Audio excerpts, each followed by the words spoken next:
Hello बच्चों, मेरा नाम है विवेक कुमार और आज के इस वीडियो में हम डिराइव करने वाले हैं उस खास एक्सप्रेशन को जो हमें पोटेंशियल डिफरेंस दो पॉइंट के बीच में पोटेंशियल डिफरेंस को बताती है। अगर हम बात करें electric potential due two point charge के बारे में तो उसे हमने जैसे डिराइव किया था एज इट इज सेम वैसे ही ये डेरिवेशन भी हम डिराइव करने वाले हैं। एक एक स्टेप को हम यहाँ पर लिखने वाले हैं। तो अगर आप पहली बार इसे समझ रहे हैं और एग्जाम के लिए इस डेरिवेशन को प्रिपेयर कर रहे हैं तो आप बहुत सही जगह पर हैं। आप आखिर तक हमारे साथ इस वीडियो में बने रहे तो वीडियो के एंड तक होगा यह कि आप भी इसे इजीली सॉल्व कर पाएंगे। तो हम बात कर रहे हैं एक इलेक्ट्रिक फील्ड। अगर मैं एक पॉइंट चार्ज को कंसिडर करूं, इमेजिन करूं मेरे पास एक पॉइंट चार्ज है जो पॉजिटिव है, तो उस पॉइंट चार्ज के चारों ओर अपनी एक इलेक्ट्रिक फील्ड होगी। तो मैं फिलहाल इलेक्ट्रिक फील्ड का इतना ही ड्रॉ कर रहा हूँ, इसे इतना ही ड्रॉ कर रहा हूँ, बट इसके चारों तरफ किसी भी पॉइंट पर हम देखें तो हमें इलेक्ट्रिक फील्ड मिल जाएगी। तो इस इलेक्ट्रिक फील्ड के अंदर हमने पॉइंट चार्ज वाले डेरिवेशन में क्या किया था, अगर आपने वो डेरिवेशन नहीं देखा है तो सबसे पहले आप हमारी प्लेलिस्ट में जाइए। प्लेलिस्ट के चैप्टर 2 के अंदर उसका अपना एक कंप्लीट सॉल्यूशन है। अगर आपने इस वीडियो को नहीं देखा है तो एक बार उस वीडियो को जरूर देखिए। तो हम क्या कर रहे हैं, यहाँ पर इलेक्ट्रिक फील्ड के अंदर एक पॉइंट कंसिडर कर रहे हैं। इस पॉइंट को नाम हम दे रहे हैं पॉइंट ए। तो हमने क्या किया था, इंफिनिटी से इलेक्ट्रिक फील्ड के इनसाइड इस पॉइंट ए तक हम हमारे टेस्ट चार्ज को लेकर आ गए थे और यहाँ पर हमने इलेक्ट्रोस्टैटिक पोटेंशियल जो है उसे फाइंड आउट किया था। तो यहाँ पर अगर मैं बात करूँ तो इस पॉइंट ए पर अगर हमारा टेस्ट चार्ज आएगा तो इस पॉइंट इस चार्ज के कारण इस पॉइंट पर जो इलेक्ट्रोस्टैटिक पोटेंशियल होगा वो उसे हम रिप्रेजेंट कर रहे हैं यहाँ पर वी से। अब इस टेस्ट चार्ज को हमें वर्क करते हुए इलेक्ट्रिक फील्ड के अगेंस्ट वर्क करते हुए एक दूसरा पॉइंट जो है पॉइंट बी, इस बी पॉइंट तक लेकर आना है। तो सबसे पहले बात करें यहाँ पर, ये हमारा पॉइंट ओ है जहां पर हमने हमारे पॉजिटिव चार्ज को रखा है। ये पॉइंट ए है जहां पर हमारा टेस्ट चार्ज पहले से ही प्रेजेंट है। अब अगर मैं यहाँ पर बात करूं तो पॉजिटिव चार्ज होने के कारण इलेक्ट्रिक फील्ड की जो डायरेक्शन रहेगी वो कुछ इस तरह रेडियली आउटवर्ड डायरेक्शन में रहेगी। तो पोटेंशियल डिफरेंस हम तभी मेजर कर पाएंगे जब हम इलेक्ट्रिक फील्ड के इनसाइड दो पॉइंट कंसिडर करें और दोनों पॉइंट पर इलेक्ट्रोस्टैटिक पोटेंशियल को मेजर करें और उनके बीच का डिफरेंस निकाल लें। तो पॉइंट बी की अगर हम बात करें तो अगर मैं टेस्ट चार्ज को वर्क करते हुए इस पॉइंट बी पर लेकर आऊंगा तो इसका इलेक्ट्रोस्टैटिक पोटेंशियल हो जाएगा वीबी। तो सबसे पहले अगर हम बात करें तो इलेक्ट्रिक फील्ड की जो डायरेक्शन है वो कुछ इस तरफ है। अगर इलेक्ट्रिक फील्ड की डायरेक्शन जो है वो इस तरफ है तो इसी डायरेक्शन में इस इलेक्ट्रिक फील्ड के अंदर चार्ज पर एक्ट होने वाले फोर्स की भी यही डायरेक्शन रहेगी। तो यह जो फोर्स पॉइंट ए पर रखे हमारे टेस्ट चार्ज पर एक्ट होगा तो उसकी क्या एक्सप्रेशन होगी, सबसे पहले हम उस एक्सप्रेशन को लिख लें। तो पहले तो मैं क्या कर रहा हूं, इन पॉइंट ए और बी के बीच की डिस्प्लेसमेंट की अगर बात करूं तो इस डिस्टेंस को मैं dr कंसीडर कर रहा हूं। मतलब अगर मुझे फोर्स के अगेंस्ट चार्ज, अब चार्ज को पॉइंट ए से बी पर ले जाना है तो मेरा जो डिस्प्लेसमेंट रहने वाला है वो डिस्प्लेसमेंट रहेगा dr। तो हम यहां से आगे बढ़ते हैं। तो सबसे पहले हम फोर्स फाइंड कर लेते हैं। अगर हमारा टेस्ट चार्ज पॉइंट ए पर है तो उस पर क्या फोर्स एक्ट होगा। तो हम बात कर रहे हैं force act on test charge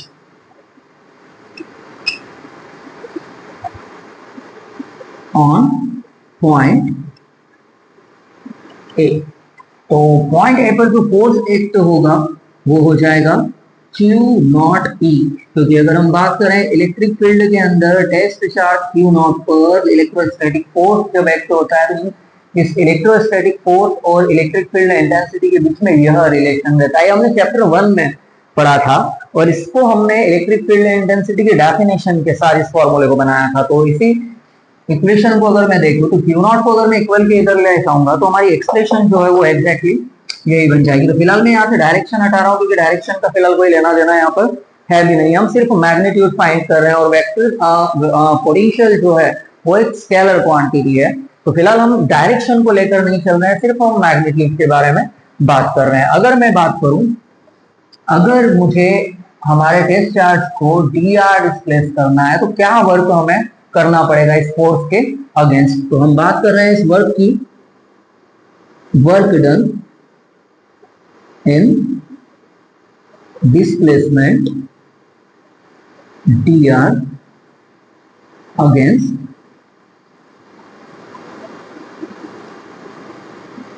electrostatic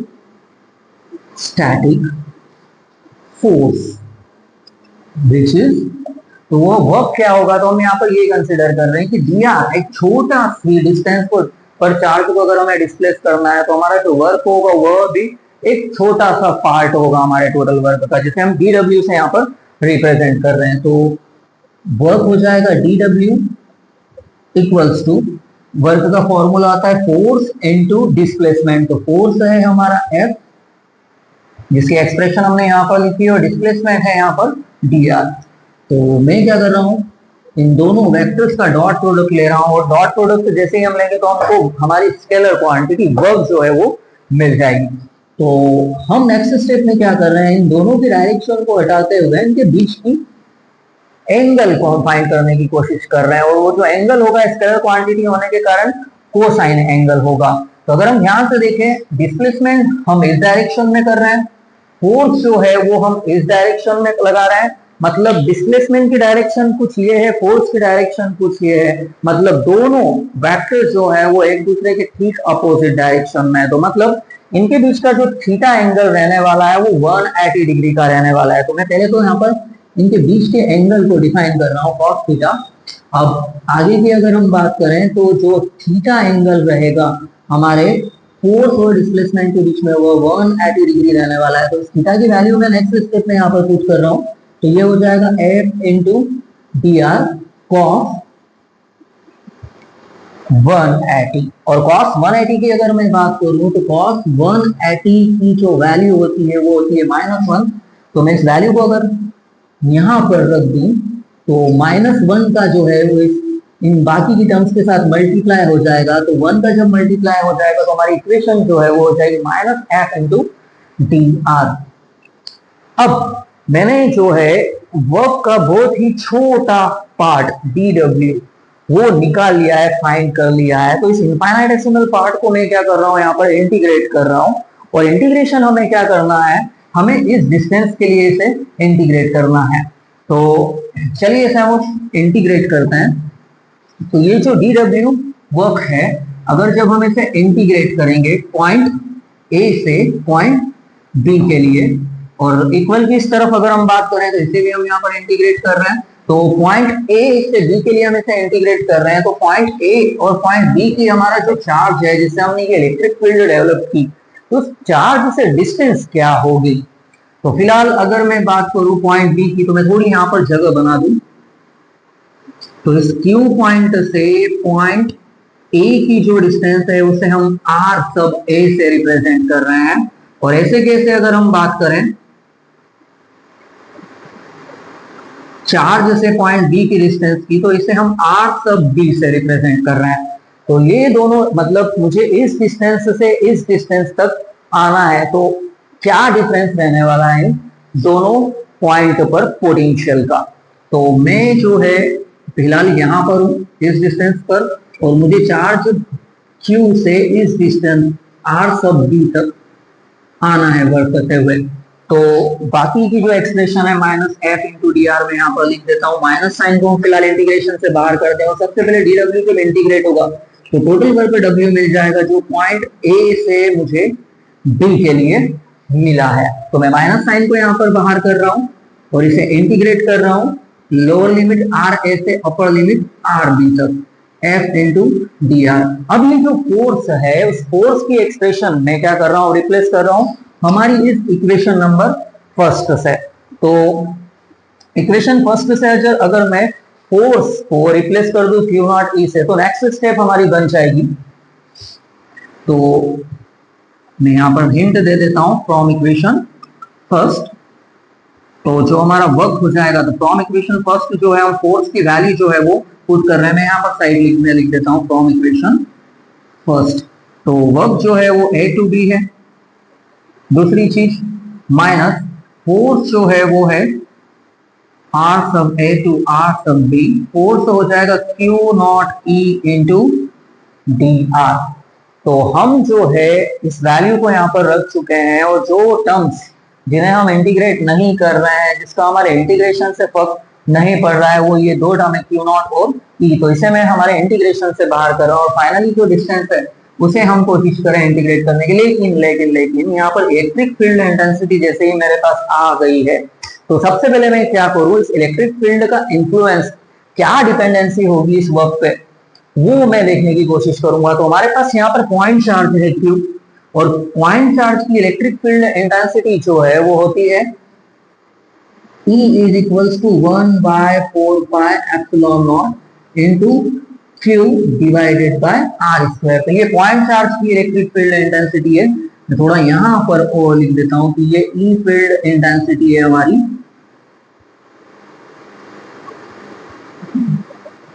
due to a point charge. तो ये पॉइंट चार्ज की हमारी इलेक्ट्रिक फील्ड इंटेंसिटी है। तो इसको हमने चैप्टर 1 में डिराइव किया था। तो मैं इस E की वैल्यू यहाँ पर रख रहा हूं। तो हमारा जो वर्क है वो फिलहाल कुछ इस तरीके से हो जाएगा। वर्क हम कर रहे हैं A to B equal minus हमारी लिमिट जो है इंटीग्रेशन की R सब B से R सब A तक Q नॉट। तो Q नॉट को अगर हम चाहें तो फिलहाल तो इसे बाहर कर दें, क्योंकि इसकी हमें जरूरत इंटीग्रेशन के अंदर तो नहीं है।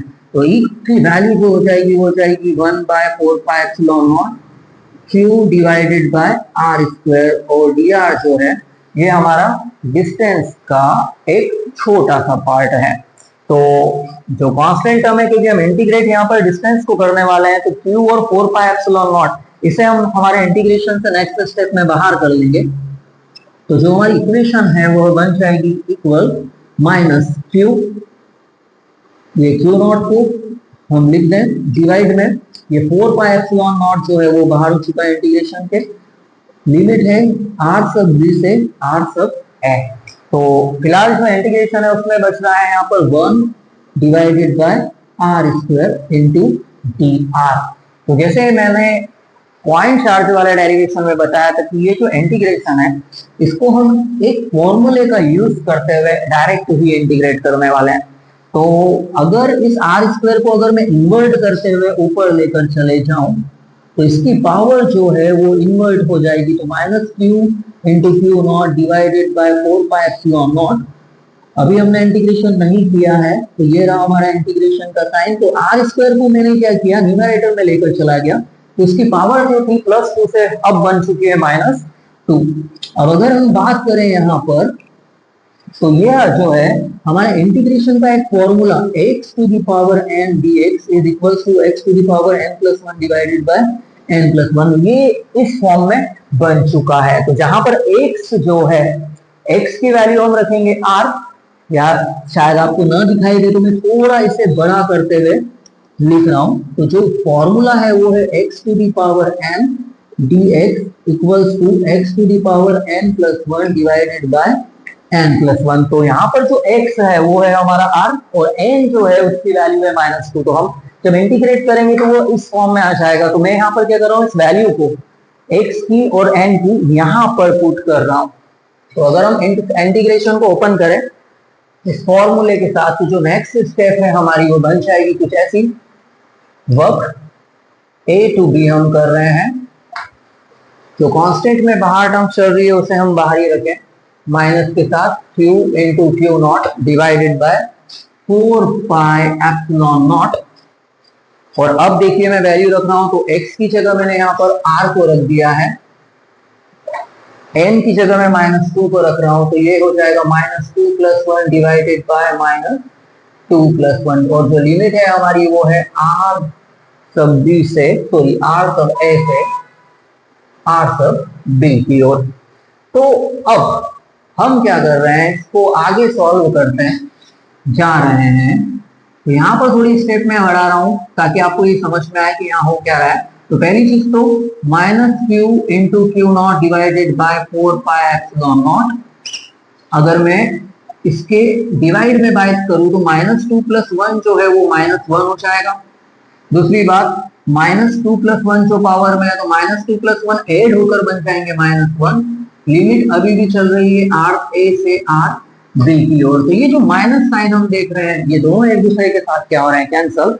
तो फिलहाल अब जो वैल्यू हमारी अभी तक ये जो इक्वेशन का राइट साइड नेगेटिव चल रहा था, वो अब जो है वो पॉजिटिव हो गया है। तो मैं वर्क करते हुए आगे बढ़ रहा हूं ए से बी की ओर। तो ये Q into Q not divided by 4 pi epsilon not. Are inverse को अगर मैं डिनोमिनेटर में ले जाने की कोशिश करूं तो ये डिवाइड में कुछ ऐसा चला जाएगा और इसकी पावर जो है वो पॉजिटिव हो जाएगी। तो फाइनली अब हमारी इक्वेशन बन चुकी है। तो मैं यहाँ पर क्या कर रहा हूं, इन लिमिट को रखने की कोशिश कर रहा हूं।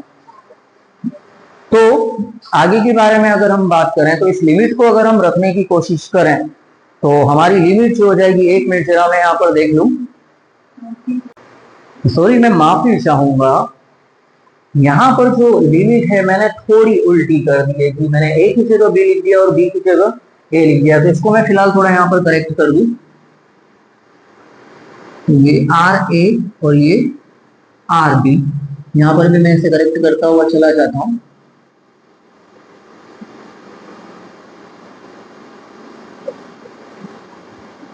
चलिए, तो हमारे सॉल्यूशन को हम आगे बढ़ाते हैं। तो फाइनली अब हम क्या कर रहे हैं, यहाँ पर हमारी लिमिट जो है इसे हम यहाँ पर पुट कर रहे हैं। तो ये हो जाएगा Q into Q not divided by 4 pi epsilon not. अब जब हम इस लिमिट को रखेंगे तो सबसे पहले हम अपर लिमिट रखते हैं और उसको डिफरेंस करते हुए हम लोअर लिमिट रखते हैं। तो मैंने R की जगह सबसे पहले अपर लिमिट रखी RB, माइनस लगाते हुए इस लिमिट को मैं यहाँ पर पुट करने वाला हूँ। तो ये हो जाएगा 1 डिवाइडेड बाय RA। अब आगे के बारे में हम बात करें तो थोड़ी जगह जो है वो कम पड़ रही है, लेकिन फिर भी हम कोशिश करते हैं इसे एडजस्ट करने की। तो अगर मैं नेक्स्ट स्टेप में इस Q नॉट को इस इक्वेशन के इक्वल के उधर लेकर जाऊं तो ये हमारे वर्क के ठीक डिवाइड में आ रहा है।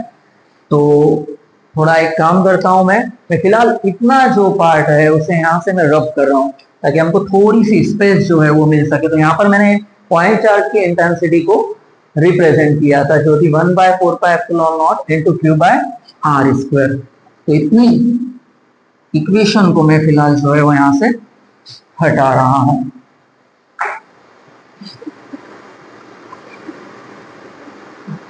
तो इस क्यू नॉट को अगर मैं डिवाइड में ले जाने की कोशिश करूं तो हमारा जो वर्क है वो हो जाएगा work divided by test charge, और इधर बचेगा यहाँ पर Q divided by 4 pi epsilon not 1 pi R sub B minus 1 divided by R sub M। तो एक वर्क ऑन टेस्ट चार्ज। तो वर्क बाय चार्ज जो है वो हमारा फॉर्मूला बन गया है इलेक्ट्रोस्टैटिक पोटेंशियल का। तो इसको जब हमने डिफाइन किया था तब हमने यहाँ पर W बाई क्यू नॉट से ही इलेक्ट्रोस्टैटिक पोटेंशियल को रिप्रेजेंट किया था। तो मैं इसे लिख देता हूँ कि यह जो है हमारा इलेक्ट्रोस्टैटिक पोटेंशियल है जो पॉइंट ए और बी के लिए है। तो मैं इसे ऐसे लिख देता हूँ बी ए। तो सब पहली बात तो मैं सॉरी बी ए नहीं, क्योंकि वीबी पर जो है पोटेंशियल जो है वो ग्रेटर रहेगा। तो इसे मैं लिख रहा हूँ वीबी माइनस बी ए, क्योंकि वीबी जो है वो हमारे हमने ज्यादा वर्क किया है इस इलेक्ट्रोस्टैटिक फोर्स के अगेंस्ट इस चार्ज को लाने में। तो ऑब्वियसली जो इलेक्ट्रोस्टैटिक पोटेंशियल होगा वो वीबी जो होगा वीए के कंपैरिजन में ज्यादा ही होगा इक्वल में। अब इसे मैं थोड़ा रीअरेंज करके लिख रहा हूँ 1 divided by 4 pi epsilon not. या हम एक काम जो है वो कर सकते हैं, या तो क्यू को हम ऐसे ही साथ में रखें या तो फिर इस ब्रैकेट के अंदर हम मल्टीप्लाई करें। तो ब्रैकेट के अंदर मल्टीप्लाई करने से कोई मतलब भी नहीं है, क्योंकि एक बार जब हम न्यूमेरिकल करेंगे तो फाइनली एक ही जगह हमें वैल्यू पुट करना होगी। तो मैं इस क्यू को फिर लिख देता हूँ यहाँ पर। तो जो इक्वेशन है 1 divided by R sub B minus 1 divided by R sub है। तो ये जो है हमारी इलेक्ट्रोस्टैटिक पोटेंशियल डिफरेंस जो वीबी और वीए को डिफरेंस करने से हमें मिला है, ये हमारे डेरिवेशन की फाइनल एक्सप्रेशन है। तो बस अगर हम बात करें तो इससे रिलेटेड बहुत सारे न्यूमेरिकल्स आप देखते हैं क्लास 12 के अंदर। तो इसका ही यूज हम करते हैं न्यूमेरिकल करने के लिए। तो यह लास्ट और फाइनल स्टेप है हमारे डेरिवेशन की। तो डेरिवेशन दिखने में थोड़ा बड़ा है, लेकिन अगर आपने गौर से देखा होगा तो एक एक स्टेप का सॉल्यूशन जो है कैसे आया है वो आपको समझ में आया होगा। अगर ये वीडियो आपको अच्छा लगा हो तो इस वीडियो को लाइक कीजिए, अपने दोस्तों के साथ शेयर कीजिए और हमारे YouTube चैनल को सब्सक्राइब कीजिए। Thank you.